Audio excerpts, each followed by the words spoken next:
नमस्ते दोस्तों, मैं हूँ संगीता। मेरे चैनल पे आप लोगों का दिल से स्वागत है। आज मैं एक्सप्लेन करने वाली हूँ हाल ही प्राइम वीडियो पे रिलीज हुई एक तमिल हॉरर थ्रिलर मूवी। इसका नाम है करुणगाप्यम या ब्लैक नोबेल।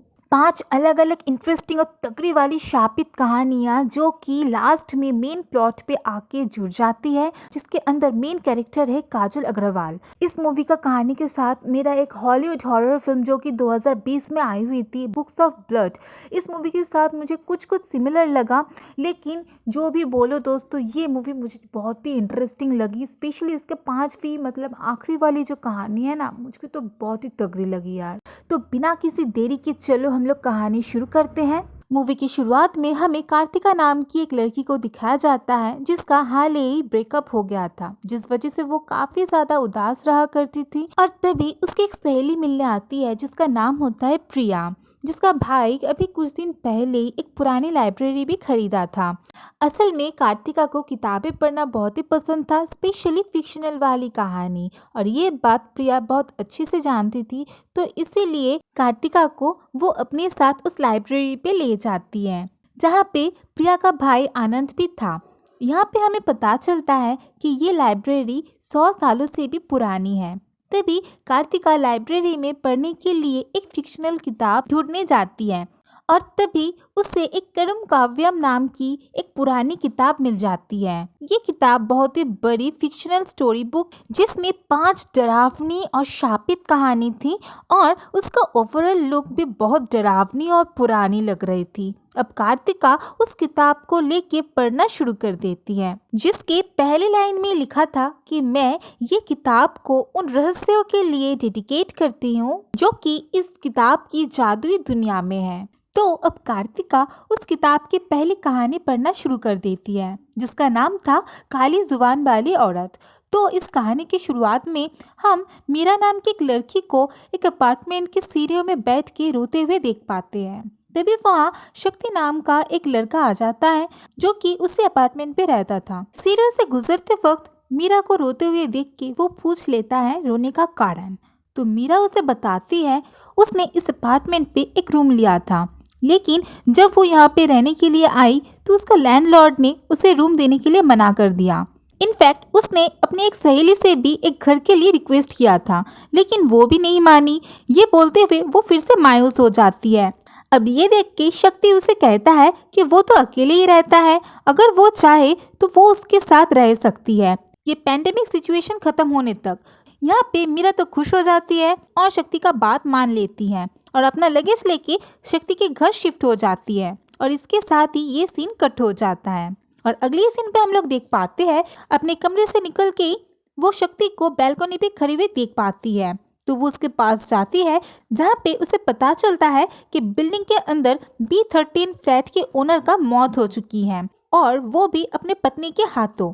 दोनों में झगड़ा हुआ था, तो वाइफ ने गुस्से में एक रोलिंग पिन से सर पे वार करने से उसका हस्बैंड का मौत हो जाता है। अब ये बात सुन के तो मीरा पूरी तरह से शॉक्ड हो जाती है, क्योंकि वो B13 वाला फ्लैट का ओनर ही उसका लैंडलॉर्ड था, जिसने कल उसे घर देने से मना कर दिया था। और तब वो जाते हुए गुस्से में बोली थी कि उसका मौत हो जाएगा, सर का 2 टुकड़ा हो जाएगा, जो कि आज बिल्कुल वैसे ही हुआ। मीरा से ये सब सुन के शक्ति हंसने लगता है और कहता है कि ये एक कोइंसिडेंट है, लेकिन मीरा इस बात पे पूरा श्योर हो गई थी। तो वे दोनों फिर से एक बार टेस्ट करने के लिए फैसला करते हैं। कुछ देर बाद उनके घर में एक फूड डिलीवरी बॉय आता है, जिसे मीरा को कुछ कर्ज करना था। फिर वे दोनों बैल्कनी जाते हैं और देखते हैं क्या मीरा से मुंह से निकला बद्दुआ काम करता है। लेकिन डिलीवरी बॉय तो सेफली वहां से बाइक लेके चला जाता है, और मीरा शक्ति से कहती है कि उसे उस डिलीवरी बॉय के ऊपर दया आ गई थी, इसीलिए उसने उसे कोई भी बद्दुआ नहीं दी थी। तो ये सुन के शक्ति मुस्कुराता है और सोचता है कि मीरा मजाक कर रही होगी। अब जब मीरा घर पे अकेली होती है तब वो घर से बाहर निकलने जाती है, लेकिन डोर तो बाहर से लॉक था, जो कि शायद शक्ति ने भूल से कर दिया होगा। कुछ देर बाद शक्ति घर आ जाता है, तब मीरा उसे पूछती है कि उसने डोर बाहर से लॉक क्यों किया था। यहाँ पे शक्ति कहता है कि गलती से लॉक करके गया होगा, और यहाँ पे सीन कट हो जाता है। और अगले सीन में हम देख पाते हैं आधी रात में कुछ आवाज़ों से मीरा का नींद टूट जाता है। तो वो अपने रूम के डोर थोड़ा सा खोल के बाहर झांकती शक्ति को किसी का लाश अपने कमरे में ले जाते हुए वो देख के डर जाती है। तो अगले सुबह शक्ति जब फ्लैट में नहीं था तो तलाशी करते हुए मीरा उसके कमरे में जाती है, जहाँ पे उसे 2 लाश दिखाई देती है। और यहाँ पे मीरा को समझ में आ जाता है कि शक्ति असल में एक सीरियल किलर है। और फिर वो डाइनिंग रूम पे बैठ के वहाँ पे उसके लिए वेट करती है। फिर शक्ति आ जाता है और मीरा ऐसे बिहेव करती है जैसे उसे कुछ पता ही नहीं हो। मीरा अब जल्दी से जल्दी फ्लैट से निकलना चाह रही थी। मौका देख के वो भागने की कोशिश करती है, लेकिन पहले ही शक्ति प्लान कर चुका था उसे मारने की। तो वो मीरा को पकड़ लेता है और एक चेयर में बैठा के रस्सी से बांध के शक्ति अपना साइको वाला कैरेक्टर पे आ गया था। तो वो अब मीरा के सामने उन दोनों लाशों के ऊपर पागलों की तरह स्टेप कर रहा था। तभी बाहर से कुछ आवाजें सुन के शक्ति डाइनिंग हॉल में जाता है और वहाँ पे जाके वो एक चेयर को अपने आप ही मूव होते हुए देख के घबरा जाता है। और कुछ देर में वो उन दोनों लाशों को जिंदा देखता है और बहुत ही डर जाता है। और तभी शक्ति के फोन में उसका दोस्त का वीडियो कॉल आता है। तो वो अपने दोस्त को इन सब चीज़ों के बारे में बताता है, जिसके बाद उसका दोस्त फेसबुक पे मीरा का आईडी भी सर्च करता है। और तभी उसे पता चलता है कि मीरा का तो ऑलरेडी 5 साल पहले मौत हो चुका है। मतलब मीरा तो कोई इंसान नहीं है बल्कि एक आत्मा है। अब ये सब जान के तो शक्ति और भी ज़्यादा डर जाता है और यहाँ पे उसने पहली बार डर का सामना किया होता है।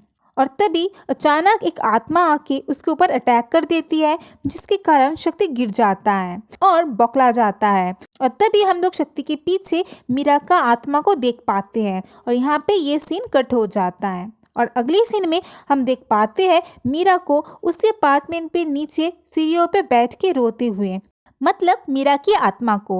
और यहाँ पे थोड़ा मुस्कुराने के बाद फिर से वो रोने लगती है। मतलब यहाँ पे शक्ति को मारने के बाद वो अपने अगले शिकार की तलाश में थी। और ऐसे इस किताब की पहली कहानी खत्म हो जाती है। अब कहानी पढ़ने के बाद कार्तिका प्रिया को कॉल लगाती है। यहाँ पे उसका कॉल बिजी आता है, जिसकी वजह से प्रिया के साथ उसका कोई बात नहीं हो पाती है। तो वो दूसरी कहानी पढ़ना शुरू कर देती है, जहाँ पे हम लोग एक लड़के को डोरबेल बजाते हुए देख पाते हैं। जिसके बाद काजल नाम की एक लड़की दरवाजा खोलती है। काजल असल में एक फेमस फिटनेस इन्फ्लुएंसर थी। तभी वो लड़का काजल को कहता है कि वो एक यूट्यूबर है और उसके साथ वीडियो बनाना चाहता है। काफ़ी रिक्वेस्ट करने के बाद काजल मान जाती है और घर के अंदर एंटर करने के लिए परमिशन दे देती है। और अगले सीन पे हमें काजल का लाइफस्टाइल दिखाया जाता है, जहाँ पे उसका काम होता है लोगों को पेंडेमिक के समय लाइव फिटनेस टिप देना। तभी एक दिन काजल को लाइव स्ट्रीम करते वक्त अपने घर में एक अनजान आदमी दिखाई देती है और वो घबरा के उसे ढूंढने लगती है। और अचानक से वो आदमी उसके सामने आ जाता है और काजल के ऊपर हमला कर देता है। हैरान करने वाली बात ये थी कि अब वो आदमी काजल से ही डर के भाग रहा था। अब काजल उस आदमी के सर में एक ऑब्जेक्ट से मार के चेयर में बांध देती है। अब हम लोग नोटिस कर पाते हैं कि उस कमरे में उस आदमी के अलावा भी और भी कई सारे लोग चेयर में बंधे हुए बैठे हैं। अब हमें समझ में आ जाता है कि काजल कोई नॉर्मल लड़की नहीं है बल्कि एक सीरियल साइकोपाथ है।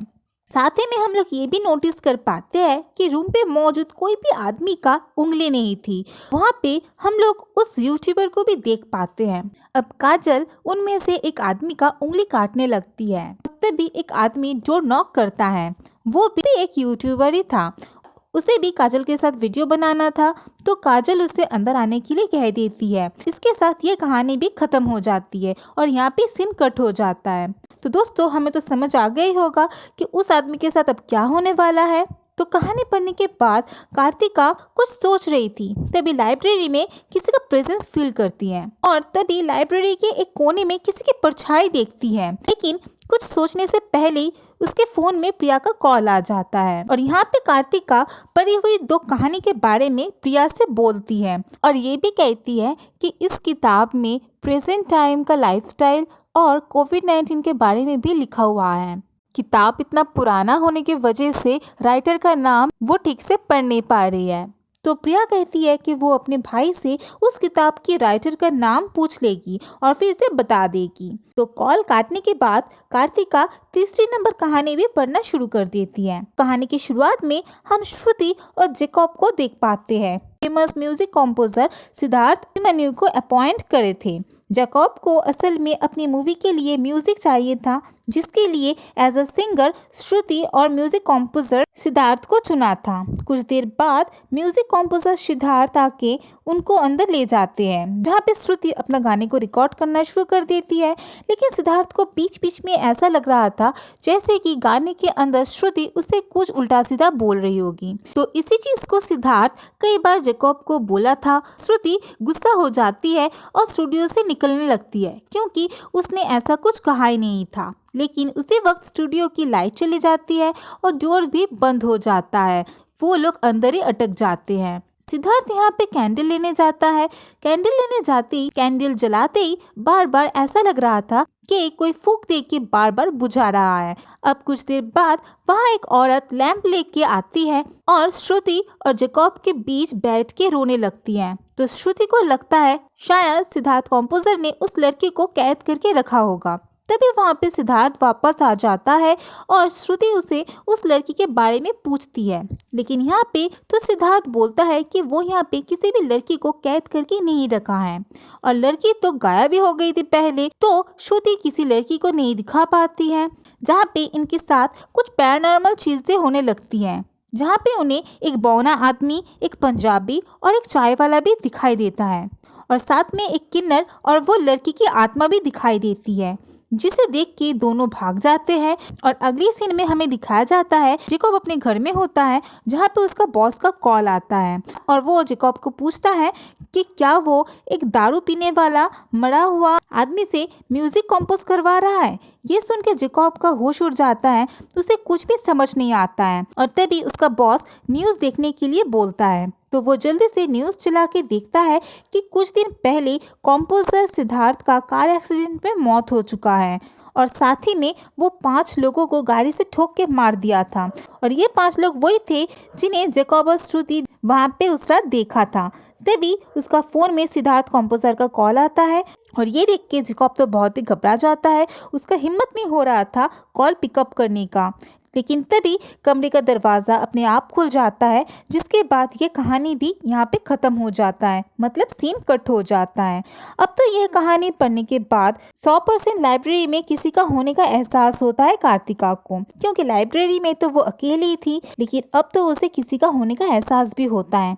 और तभी ये तीसरी वाली कहानी का कंपोजर के स्टूडियो में लैंप लेके जो रोने वाली लड़की थी वो वहाँ पे आ जाती है और ये देख के कार्तिका डर के फ्लोर पे गिर जाती है और फिर वो दौड़ के अपने टेबल के पास आते ही वो दूसरी कहानी का उंगली खाने वाली लड़की को देख पाती है और पलक झपकती वो भी गायब हो जाती है। अब कार्तिका अपने फोन में कहानी में जिक्र किया हुआ हर एक कैरेक्टर के बारे में सर्च करती है, जिससे उसे पता चलता है कि ये सारे लोग असल में एग्जिस्ट करते थे और कुछ समय पहले इन लोगों का मौत हो गया है, यानी कि ये किताब के अंदर लिखी हुई सारी कहानियां सच्ची थी। कार्तिका तो शॉक्ड हो जाती है, लेकिन फिर भी वो चौथी कहानी पढ़ना शुरू कर देती है। अब चौथी कहानी होती है 2 दोस्तों की, जिनका नाम था बम्बू और शरवनम।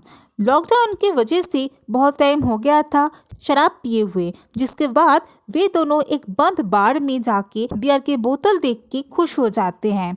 उन्हें ऐसा लगता है जैसे कि उनके हाथ में बहुत बड़ा खजाना लग गया हो। लेकिन यहाँ पे तभी उन्हें अचानक से एक बिना सर वाला आदमी दिखाई देता है और फिर उनके सामने एक बड़ा सा लकड़ी का बॉक्स आ जाता है, जो देख के वे लोग बहुत ही डर जाते हैं।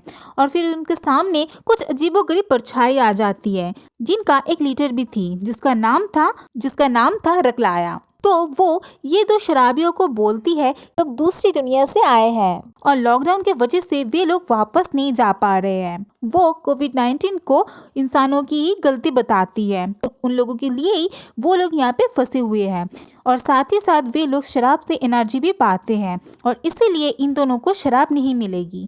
तो दोनों दोस्त तो रिक्वेस्ट करते हैं, तो सरगलाया उन्हें एक टेस्ट पास करने के लिए बोलती है। दोनों अगर इस टेस्ट में पास कर जाते हैं तब उन्हें शराब मिल जाएगी और इसीलिए वो कोई एनलाइटमेंट की पावर भी देती है, जिसे कि वो लोग जो भी मांगेंगे वो पूरा हो जाएगा। पहले सरवना विश करता है, लेकिन उसने तो जो विश मांगी होती है वो उसे नहीं मिलता है, बल्कि उसकी जगह पे एक वीणा आ जाता है उसके हाथ में। यहाँ पे सरवना तो काफी हैरान हो गया होता है। तभी उसे याद आ जाता है कि बचपन पे उसने अपनी बहन को एक वीणा गिफ्ट करने का वादा किया था, जो कि आज तक पूरा नहीं किया। तभी बम्बू अपनी दादी माँ को कॉल लगाता है, जिसे कि उसका फैमिली ने बहुत दिन पहले ओल्ड एज होम पे रख के आए थे और बम्बू भी उनका केयर नहीं किया था।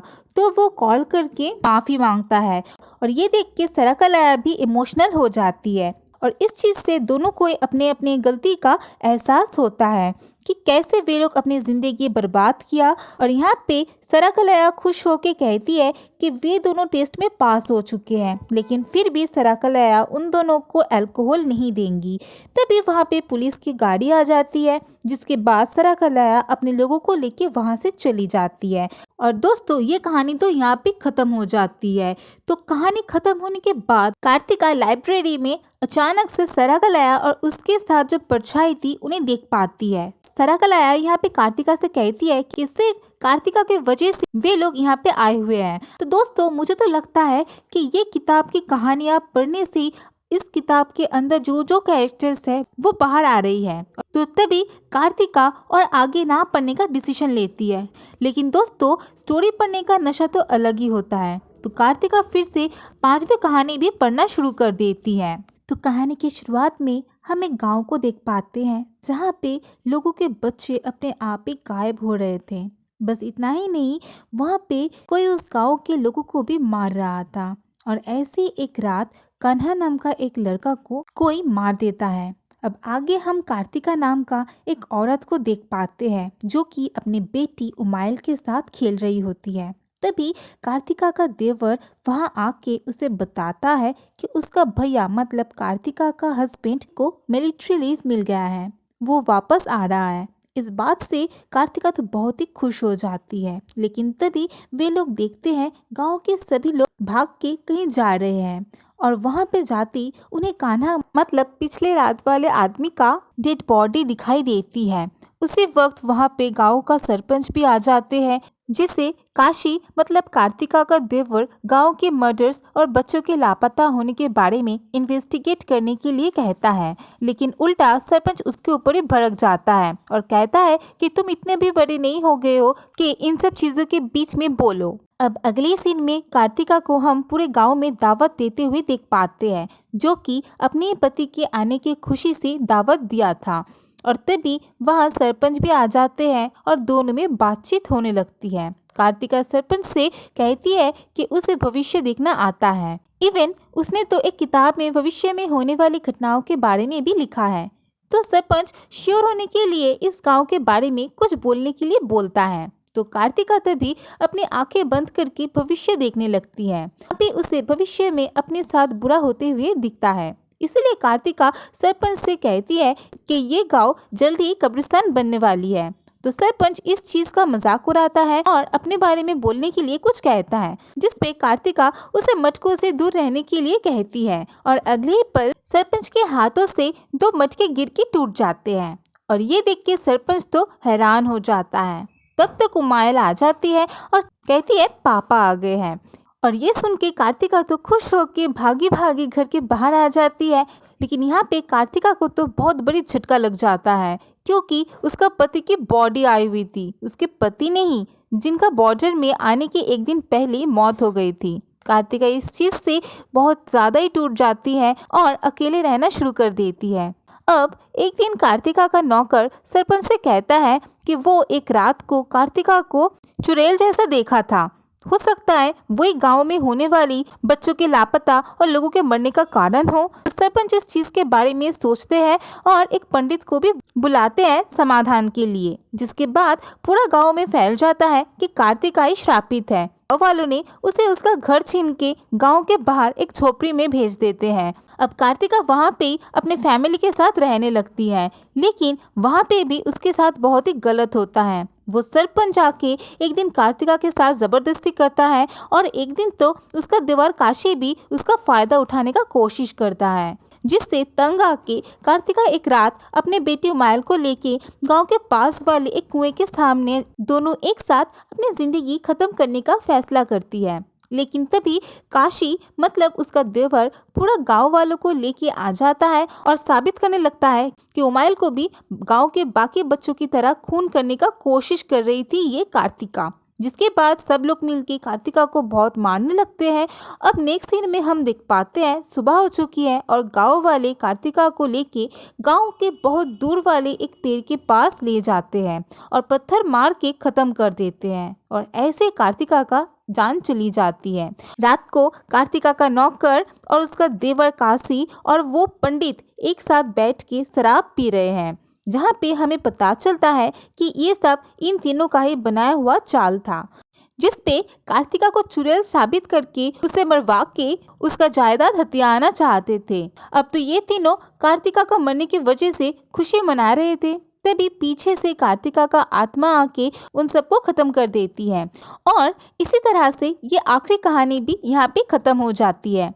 तभी कार्तिका जो कि ये कहानी पढ़ रही थी उसे फिर से लाइब्रेरी में किसी का होने का एहसास होता है और यहाँ पे हम कार्तिका के पीछे इस किताब वाली कहानी का कार्तिका को खड़े हुए देख पाते हैं। उसे देख के डर के मारे तो वो बुक लेके हमारी प्रेजेंट वाली कार्तिका अपने घर आ जाती है और घर आके प्रिया को सामने बैठा के ये सब बोल देती है। दोनों तो बहुत ही हैरान हो गए थे और अब प्रिया और कार्तिका इस किताब के राइटर का नाम अच्छे से ध्यान से पढ़ने का कोशिश कर रहे थे, जहाँ पे लिखा था उमायल कार्तिका, यानी कि इस किताब में आखिरी कहानी की वो औरत और उसकी बेटी की नाम थी।